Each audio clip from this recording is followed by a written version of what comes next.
प्रिय विद्यार्थी, आप लोग का आज के क्लास में स्वागत है। हम लोग यहाँ पर कॉपलिंग रिएक्शन या रिएक्शन कॉपलिंग बेटर टू से के बारे में विचार किया जाएगा। हम जानते हैं कि बायोलॉजिकल सिस्टम में अनेक प्रकार के रिएक्शंस होते रहते हैं और वह भी नॉर्मल टेम्परेचर पे होते हैं। ऐसा नहीं है कि बायोलॉजिकल सिस्टम के अंदर कोई रिएक्शन यदि होना है तो उसके लिए बाहर से एनर्जी आप उसे गर्म कर दें या बाहर से एनर्जी प्रोवाइड करें। इन सब चीज़ों के लिए बायोलॉजिकल सिस्टम खुद से अपना मैकेनिज्म विकसित किए हुए है। तो अब इस छोटे से इस पर अपना विचार रखने के बाद अब मैं आपको थोड़ा इसमें से देख के बता रहा हूँ।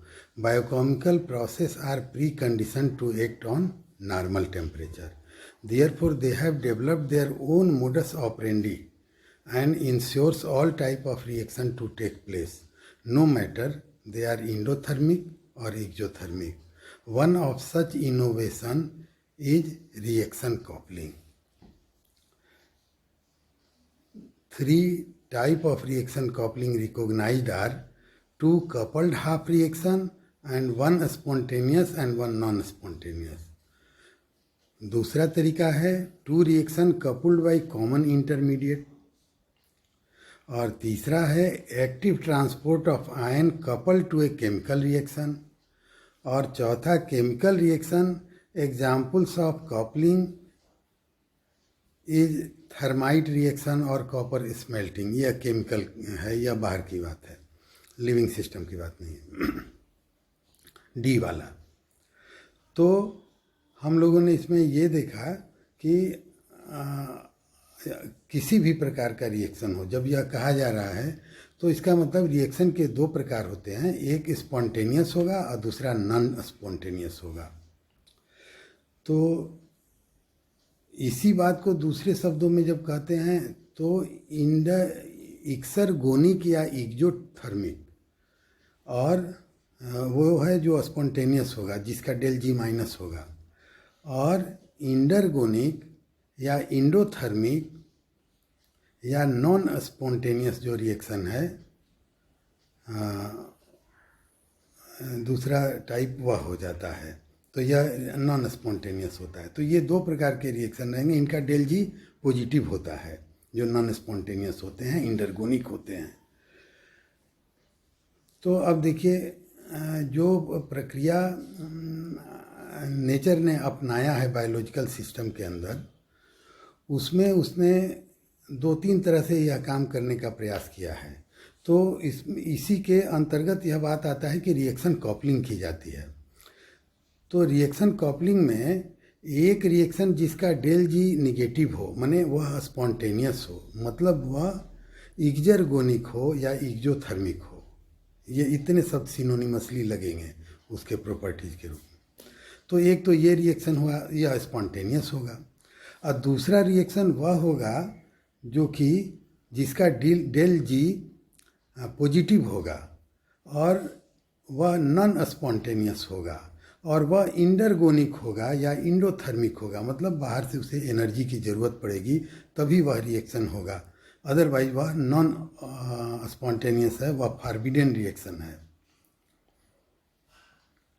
तो इस प्रकार के दो रिएक्शंस को आपस में कपल कर दिया गया, और जो नॉन स्पॉन्टेनियस रिएक्शन था उसके एनर्जी रिक्वायरमेंट की फुलफिलमेंट कर दी गई। ये जो रिएक्शंस होते हैं बायोलॉजिकल सिस्टम में, इनके एनर्जी एडिटिव नेचर के होते हैं। मतलब यह कि जब एक रिएक्शन से जो एनर्जी निकला वह दूसरे रिएक्शन जो कि फॉरबिडन रिएक्शन नॉन स्पॉन्टेनियस है उसमें उसका इस्तेमाल हो जाएगा और फिर वह भी होगा। तो ये रिएक्शन कपलिंग की एक बात हमने कही, ये बड़ी स्पष्ट साफ बात है सामने में कि दो ऐसे रिएक्शन को कपल कर दिया जिसमें एक में एनर्जी लिबरेट होता था और एक जिसमें एनर्जी लगता था, और इसके कारण उनका कंबाइंड जो रिएक्शन है वह दोनों ही अपना होने लगे, माने स्पॉन्टेनियस हो गए इस प्रकार से कॉपलिंग के वजह से। तो यही रिएक्शन कॉपलिंग है। अब इसका थोड़ा विस्तारीकरण जब आप करिएगा तो आप बायोलॉजिकल सिस्टम के और भी पढ़े हुए जो डिफरेंट एस्पेक्ट है उस पर जाएं। तो मुख्य तौर से वार्तालाप तो यही है ना कि एनर्जी कुछ रिएक्शन से लिबरेट हो रहे हैं, मतलब सफिशिएंट एनर्जी उनके पास है, वह स्पॉन्टेनियस हो रहे हैं, और कुछ रिएक्शन फॉरबिडेन हो जा रहे हैं, नॉन स्पॉन्टेनियस हो जा रहे हैं, क्योंकि उनकी एनर्जी रिक्वायरमेंट है, उन्हें एनर्जी जब मिलेगा तभी वो काम करेंगे। तो अब जो दो रिएक्शन को कपल कर दिया जाए, नॉन स्पॉन्टेनियस और स्पॉन्टेनियस को, कि एक दूसरे के एनर्जी को लेकर हो जाएं, के अलावा भी लिविंग सिस्टम में एनर्जी का ये लेन देन के रास्ते और भी बने हुए हैं। अब जैसे अनेक रिएक्शन देखिएगा जिसमें कि इलेक्ट्रॉन ट्रांसपोर्ट चेन का इस्तेमाल किया जाता है, तो इसमें भी एनर्जी रिलीज होगा और उस रिलीज एनर्जी का इस्तेमाल करके कोई दूसरा इंडरगोनिक प्रोसेस हो जाएगा। अच्छा, जैसे देखिए आप एक फास्फोरिलेशन की बात करिए, एडीपी अनऑर्गेनिक फास्फेट से मान लीजिए एटीपी बन जा रहा है, तो ये तो फॉरबिडेन रिएक्शन है, ये नहीं हो सकता है, इसको बाहर से एनर्जी देना पड़ेगा, इस एनर्जी की रिक्वायरमेंट है। और इलेक्ट्रॉन जब डाउन हीलिंग करता है ऑक्सीडेटिव फास्फोरिलेशन में जो चेन होता है साइटोक्रोम ऑक्सीडेज का, या फोटोसिंथेसिस में कैरियर के चेन के द्वारा जब डाउन हीलिंग होता है तो एनर्जी लिबरेट होता है, और उस लिबरेटेड एनर्जी का इस्तेमाल करने की वजह से एडीपी और इनऑर्गेनिक फास्फेट जो कि एटीपी वैसे नहीं बनाते हैं वह भी स्पॉन्टेनियस हो जाते हैं, वह भी उस एनर्जी को लेके और रिजल्ट के रूप में एटीपी बना देते हैं और एटीपी में वह स्टोर हो जाता है। तो देखिए प्लांट का एक कितना बढ़िया मैकेनिज्म है कि जो एनर्जी वह पा रहा है, चाहे फूड के ऑक्सीडेशन से या चाहे सनलाइट से एनर्जी ले रहा हो, उसको वह एटीपी के रूप में स्टोर कर रहा है उसके थर्ड बॉन्ड में। और उसके बाद अनेक ऐसी बायोकेमिकल रिएक्शंस आप देखेंगे जो कि एटीपी के मेटाबॉलिक एक्सपेंडिचर के दम पर वह रिएक्शंस होते हैं, जो कि अदरवाइज फॉरबिडेन या नॉन स्पॉन्टेनियस है। तो यह जो एटीपी का थर्ड बॉन्ड टूटता है तो वह एनर्जी वहाँ रिलीज करता है। तो हमारे ख्याल से जितना हम लोग ग्लाइकोलाइसिस, क्रेब्स साइकिल इत्यादि पढ़े हैं भिन्न भिन्न, उसमें एटीपी का इस्तेमाल हम लोग जहाँ जहाँ देखते हैं वहाँ पर यह सहज ही समझ जाना चाहिए कि यह एनर्जी भी रिलीज करने का काम करता है, जिससे कि नॉन स्पॉन्टेनियस जो इंडरगोनिक रिएक्शन है वो वहाँ हो जाए। तो यह बड़ा ब्रॉड फ्रेमवर्क पे, यह बड़ी ही ब्रॉड फ्रेमवर्क पे लिविंग सिस्टम के द्वारा एनर्जी का कंजर्वेशन, स्टोरेज और उसका यूज और उससे फॉरबिडेन रिएक्शंस को भी कराना यह शामिल है। और इसमें चाहे वह इलेक्ट्रॉन ट्रांसपोर्ट चेन कहीं का इस्तेमाल कर रहा हो, चाहे कोई दूसरे रिएक्शन का इस्तेमाल कर रहा हो जिसमें कि एक इंडरगोनिक और एक एक्सोथर्मिक और एक इंडोथर्मिक है, उसको मिला दे रहा हो, कपलिंग कर दे रहा हो, या इलेक्ट्रॉन ट्रांसपोर्ट चेन से कपल कर दे रहा हो, या एटीपी से कपल कर दे रहा हो। तो इस प्रकार से यह एनर्जी कंसीडरेशन के ब्रॉडर फ्रेमवर्क में देखेंगे तो अनेक प्रकार के कपलिंग के एग्जाम्पल भी आपके मिल जाएंगे, जिसमें रिएक्शन को स्थान स्थान से कपल करके और उसमें एनर्जी का व्यवस्था किया जाता है लिविंग सिस्टम के द्वारा, जिससे कि वह रिएक्शन फॉरबिडेन हो, नॉन स्पॉन्टेनियस हो तो भी हो सके। अब उसमें यह एक सामान्य तरीका आया कि two coupled half reaction, one spontaneous and other non spontaneous, एक स्पॉन्टेनियस है एक नॉन स्पॉन्टेनियस है, दोनों को कपल कर दिया गया तो जो टोटल रिएक्शन होगा वो हो जाएगा ओवरऑल रिएक्शन। अच्छा, दो reaction coupled by A common intermediate, यदि एक कॉमन इंटरमीडिएट के द्वारा उन्हें कपल कर दिया जाता है, दो रिएक्शन को, दो एंजाइमेटिक रिएक्शन को कॉमन इंटरमीडिएट के द्वारा यदि कपल कर दिया जाता है तब भी यह समस्या दूर हो जाती है एनर्जी की। और active transport of ion couple to a chemical reaction, ion का जो एक्टिव ट्रांसपोर्ट होता है तो उसके एनर्जी जो लिबरेट होगी उसको कनेक्ट कर दिया जाए किसी दूसरे रिएक्शन के साथ, तो वह रिएक्शन भी जो फॉरबिडन हो तब भी वह हो जाएगा। और डी में एक ऐसा एग्जाम्पल मैंने रखा है जिसमें कि पाइराइट का या थर्माइट का या कॉपर का जो रिडक्शन का काम किया जाता है, वहाँ पर कैसे बाहर से एनर्जी दे के एक दूसरे की एनर्जी इस्तेमाल करते हुए कम टेम्परेचर पर ही वह काम करा लिया जाए। वह वैसे ही एक एग्जाम्पल के तौर पे यहाँ रख दिया गया है। अब इनके हम लोग डिटेल में भी जाएंगे। Coupling half reaction, one spontaneous and other non spontaneous. ये एग्जाम्पल ऑफ टाइप 1, इसको टाइप 1 कहा गया रिएक्शन कपलिंग का।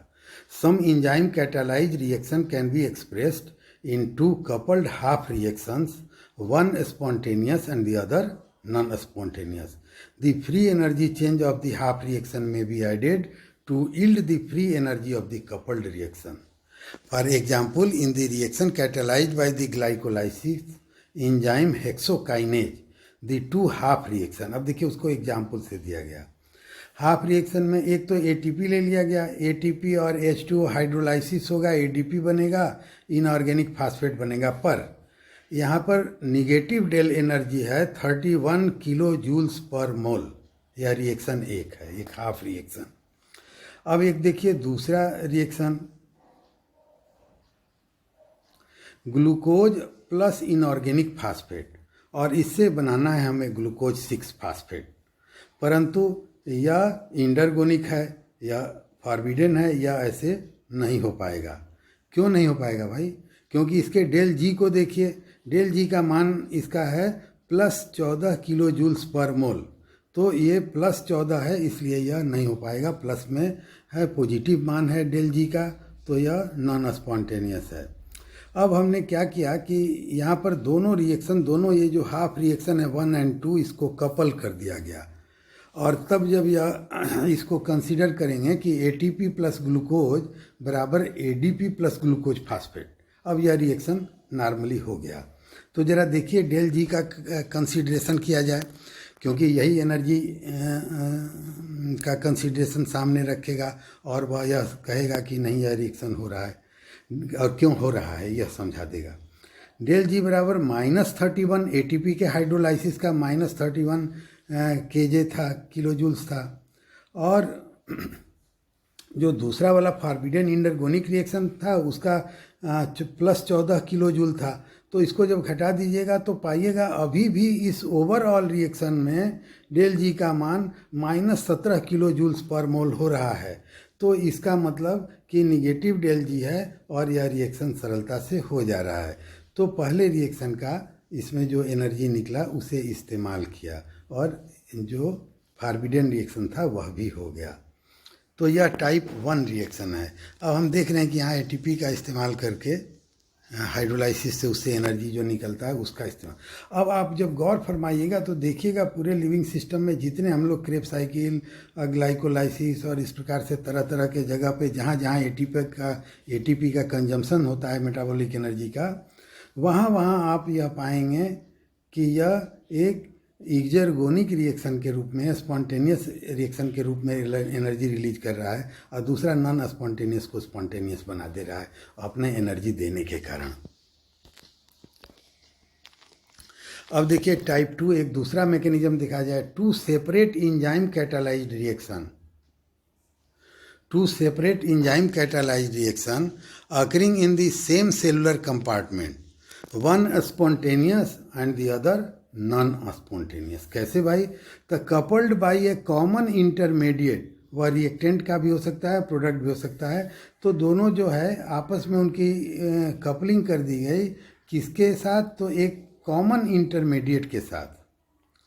अब देखिए ए हाइपोथेटिकल एक मान के चला गया, ए प्लस एटीपी, और इससे क्या बनना है? B plus AMP plus PP है तो पायरोफॉस्फेट है, और डेल जी है इसका 15 किलो जूल पर मोल। तो जब ये इसका इतना डेल जी पॉजिटिव है तो यहाँ पर एंजाइम 1 लग रहा है, तो यह रिएक्शन वैसे नहीं होने वाला है। अच्छा, PP प्लस H2O, इससे बना 2PI। अब यहाँ पर डेल जी देखिए तो तुरंत -33 kg पर मोल आ जा रहा है। तो ऊपर वाले का रिक्वायरमेंट खाली 15 kg ही था, प्लस था वो, इसलिए। और -33 ये दूसरे वाले रिएक्शन का हो गया। तो अब यहाँ जो ओवरऑल रिएक्शन सामने आया वह आया A plus ATP plus H2O, और इससे बना B plus AMP plus 2P del G equal to, दोनों को एडिटिव नेचर है इसलिए दोनों को मिला के देखने पर -18 किलो जूल पर मोल। Pyrophosphate is often the product of the reaction that need a driving force. In its spontaneous hydrolysis catalyzed by pyrophosphate enzyme derives the reaction for which PP is a product. तो इस प्रकार से देखा गया कि यह type 2 reaction में भी यह कार्य संभव हो पा रहा है। अब देखिए type 3 reaction, active transport of ion coupled with a chemical reaction. Active transport of ions through membrane is coupled to a chemical reaction, e.g. hydrolysis or synthesis of ATP, while the transport of an ion, say A+, creates a potential difference across the membrane. The free energy change, electrochemical potential difference, associated with transport of an ion A+ across a membrane from side 1 to side 2 is represented, इस चित्र में ये दिखाया गया है, where R is gas constant, T is temperature, Z is charge on ion, F is Faraday constant and psi is voltage across the membrane. छोटा में इसे समझिए कि जब मेम्ब्रेन से एक पार से वह दूसरे पार जा रहा है तो एक आयन का डिसबैलेंस वहाँ क्रिएट कर रहा है, और उससे जो फोर्स जनरेट हो रहा है वह केमिकल रिएक्शन को इलेक्ट्रोकेमिकल पोटेंशियल डिफरेंस के कारण जो फोर्स बन रहा है वह दूसरे रिएक्शन को संपादित कराने में सहयोग करेगा। अब देखिए यहाँ पर उसी को थोड़ा बड़ा करके दिखा गया है। तो A2P प्लस H2O जब यहाँ पर लगा साइड 2 में तो A+ आयन का मूवमेंट हुआ। तो साइड 1 से साइड 2 कैसे A+ आयन जा रहा है, तो जो एनर्जी उसमें इलेक्ट्रोमोटिव डिफरेंस के इलेक्ट्रोकेमिकल पोटेंशियल डिफरेंस के कारण जो क्रिएट हुआ उससे ATP प्लस H2O का बनना हुआ। Each of our cells has an electric potential associated. अब एक और देखिए, एक दूसरा एग्जाम्पल दे रहे हैं नर्व के कम्युनिकेशन से। Each of our cells has an electric potential associated with it. This potential और voltage helps to control the migration of ion across the cell membrane. A major example of electrical work is an operation of the nerves. The nerves, when get stimulated, they generate an electrical impulse called an action potential, which can communicate information to the brain or carry a signal from brain to a muscle to initiate its movement.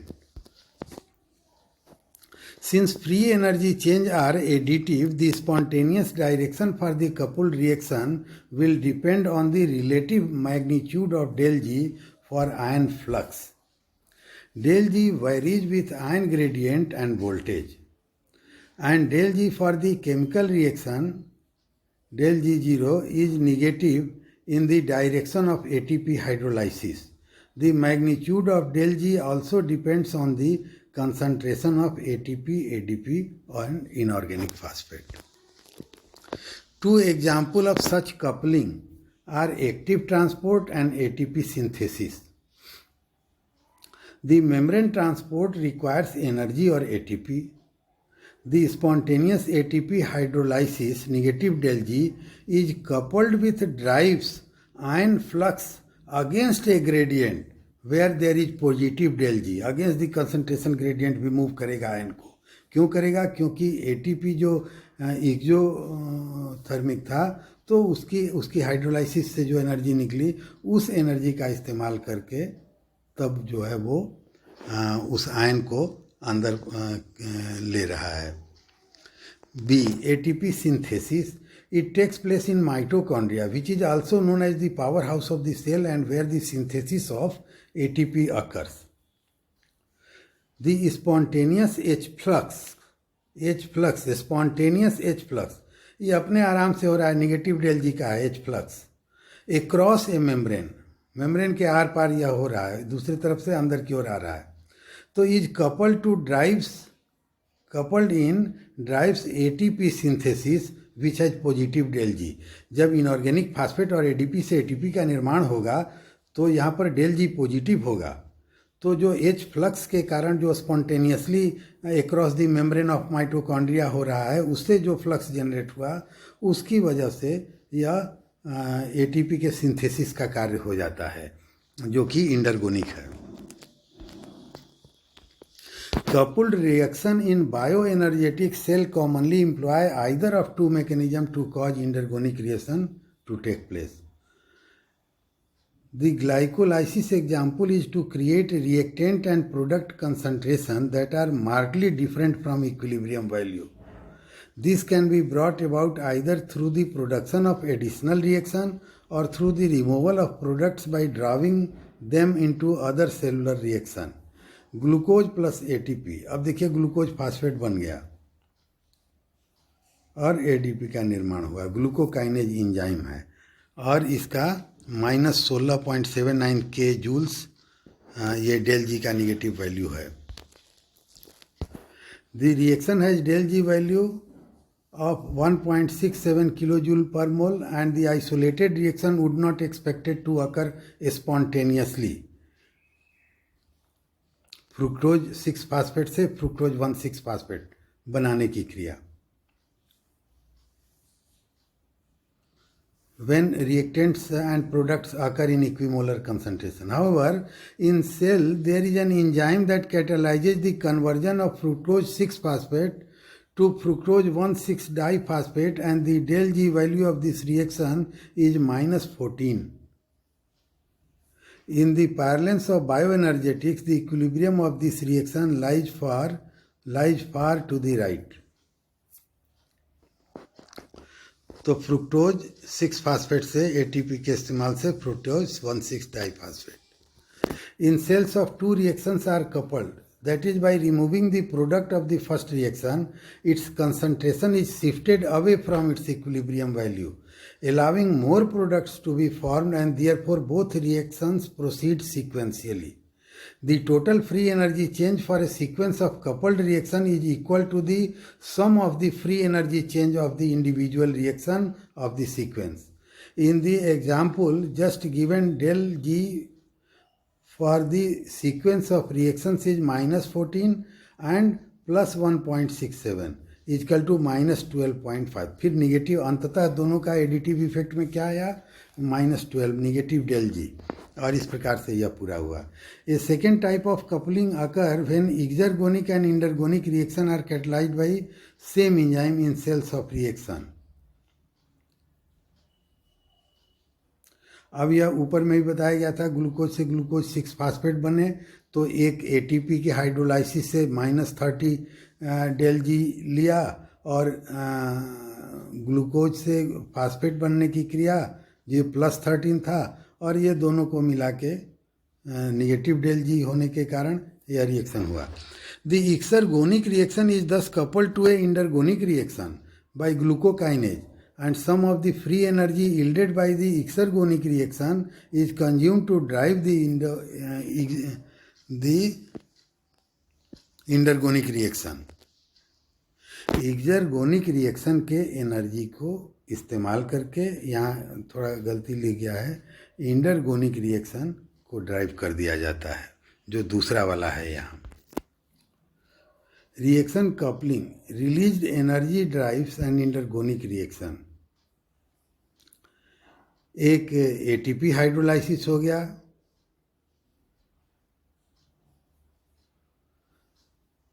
ये भी वही चीज़ है, इसे आगे skip किए। अब देखिए इसी में थोड़ा अच्छा से वही चीज़ बताया गया है कि कैसे एक हाइड्रोलाइसिस एटीपी का और फिर फास्फोरिलेशन ग्लूकोज का,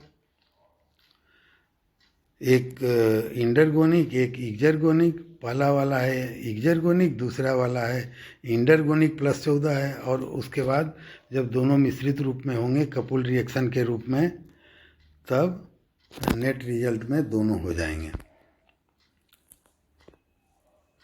अच्छा ये देखिए, ये एक केमिकल रिएक्शन है, उसके संबंध में है। तो यह है कॉपर का स्मेल्टिंग। अब डेल जी इजकल टू +86 आप देख रहे हैं, और दूसरे वाले में कपल्ड दिस विथ, दूसरे वाले रिएक्शन में डेल जी इजकल टू -300 देख रहे हैं। तो इस प्रकार से ये कपल्ड होके यह रिएक्शन भी हो जाएगा। ये केमिकल रिएक्शन है बाहर में। Two separate reaction occurring in the same cellular compartment, one spontaneous and other not, may be coupled by a common intermediate, जिसकी हल्की वार्तालाप ए और बी के तौर पे किया गया था। अब यहाँ भी देखिए ये दोनों रिएक्शन है 1 और 2, तो एक में +15 kg डेल जी पॉजिटिव, दूसरे में डेल जी -33, और जो ओवरऑल रिएक्शन है उसमें डेल जी -18 है। Pyrophosphate is often the product of A reaction that need a driving force.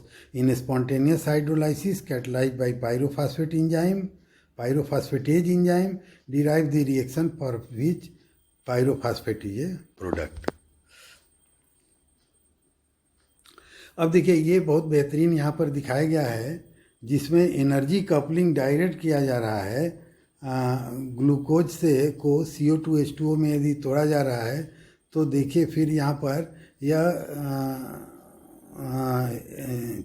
या इंटरमीडिएट के सहारे मूव कर रहा है, और तब जो एनर्जी रिलीज हो रहा है उस एनर्जी का उपयोग करके दूसरा रिएक्शन भी अगेंस्ट द ग्रेडियंट हो जा रहा है।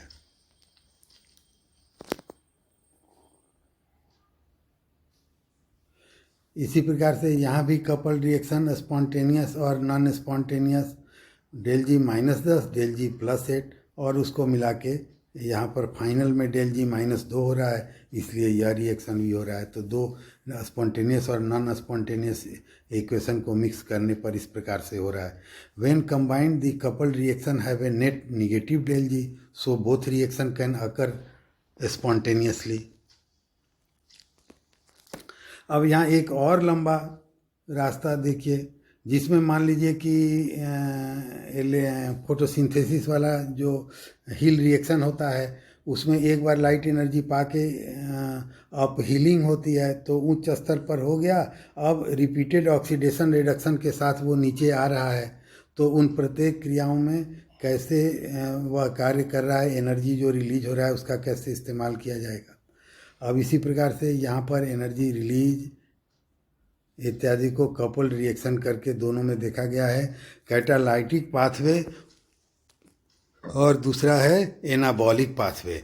अब कैटाबॉलिक पाथवे को जब एनाबॉलिक पाथवे से, अब देखिए एनाबॉलिक माने सिंथेसिस का काम हो रहा है, तो ये सब इंडरगोनिक रिएक्शन हो जाएंगे। CO2H2O से कार्बोहाइड्रेट बन जाना, एमिनो एसिड से डाइपेप्टाइड पॉलीपेप्टाइड का निर्माण हो जाना, और न्यूक्लियोटाइड से पॉलीन्यूक्लियोटाइड का निर्माण हो जाना, ये एनाबॉलिक क्रिया है। ये सब इंडरगोनिक है, सब में बाहर से एनर्जी की ज़रूरत है।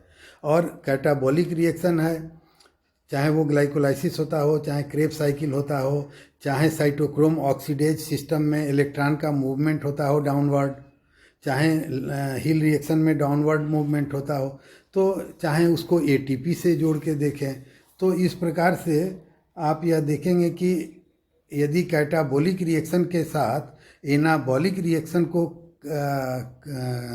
कपल्ड कर दिया जाए, तो दोनों रिएक्शन स्पॉन्टेनियस वे में होने लगेंगे। अब एक और एग्जाम्पल देखिए, ग्लूकोज और फ्रुक्टोज से सुक्रोज बनना है, तो कपल्ड क्या क्या किया गया कि ग्लूकोज से ATP लगा दिया गया। ATP की हाइड्रोलाइसिस होगी, ग्लूकोज फास्फेट बनेगा, और डेल जी निगेटिव होने के कारण यहाँ पर ऊर्जा निकलेगा। और अब ग्लूकोज फास्फेट जो है वह जब फ्रुक्टोज से बाइंड करेगा, तब यह सुक्रोज का निर्माण कर देगा। तो यह एक दूसरा कपल्ड रिएक्शन का एग्जाम्पल है, एक और दो। देखिए ऊपर में कपल्ड ग्लूकोज फ्रुक्टोज से सुक्रोज नहीं बन रहा है, पर ग्लूकोज फास्फेट एटीपी का इस्तेमाल करा जा रहा है, तो एनर्जेटिक कंसिडरेशन से स्पॉन्टेनियसली यह रिएक्शन होगा, और इससे जो एनर्जी रिलीज होगा वह ग्लूकोज फास्फेट और फ्रुक्टोज से सुक्रोज बना दे रहा है। तो ओवरऑल रिएक्शन फिजिबल हो जा रहा है। In coupled reaction spontaneous reaction provide energy needed to a spontaneous reaction. अब इसी तरह एक और एग्जाम्पल आप मान सकते हैं, फ्रुक्टोज 6 फास्फेट से क्या बन रहा है, इनऑर्गेनिक फास्फेट। तो इसमें लगाएंगे तो फ्रुक्टोज 1,5,1,6 बाई फास्फेट या डाई फास्फेट बनेगा, तो इसका डेल जी पर पॉजिटिव हो जाएगा, इसलिए यह रिएक्शन नहीं होगा। तुरंत यहाँ एटीपी से इसे कपल्ड कर दिया गया, अब उसकी हाइड्रोलाइसिस होगी, एडीपी बनेगा, एनर्जी रिलीज होगा, और उस रिलीज एनर्जी के इस्तेमाल से जब ओवरऑल रिएक्शन देखिएगा तो डेल जी निगेटिव आ रहा है, इसलिए यह कपल रिएक्शन स्पॉन्टेनियसली होगा। तो एक सुक्रोज बनाने वाला हम लोग देखें, और यहाँ पर फ्रुक्टोज 6 फास्फेट से फ्रुक्टोज 1,6 बाई फास्फेट बनाने देखें। तो इस तरह से बायोलॉजिकल सिस्टम के अनेक एग्जाम्पल हम लोगों ने लिया। अब यहाँ पर थर्माइट रिएक्शन और कॉपर स्मेल्टिंग, ये दो रिएक्शन के बारे में है, हम लोग से संदर्भित नहीं है, पर यहाँ मैंने वैसे रख दिया है आपको कि देखिए वहाँ पर भी किस प्रकार से कपल्ड करके कम एनर्जी रिक्वायरमेंट, कम टेम्परेचर पर ही काम को कर लेने का कार्य किया जाता है, और उन के बीच में वह डेल जी का कंसिडरेशन वर्क करता है। एक रिएक्शन का रिलीज एनर्जी दूसरे रिएक्शन में काम आता है, इसलिए वो कम टेम्परेचर पे कार्य हो जा रहा है। तो दोस्तों ये है एनर्जेटिक कपलिंग या कपल्ड रिएक्शन। कपल्ड रिएक्शंस है, यह क्यों कपलिंग की जाती है, तो एनर्जेटिक कपलिंग के लिए रिएक्शन कपलिंग की जाती है लिविंग सिस्टम में, और उससे नॉन स्पॉन्टेनियस को भी बॉडी के नॉर्मल टेम्परेचर पर ही वह रिएक्शन ओवरऑल करा लिया जाता है। धन्यवाद।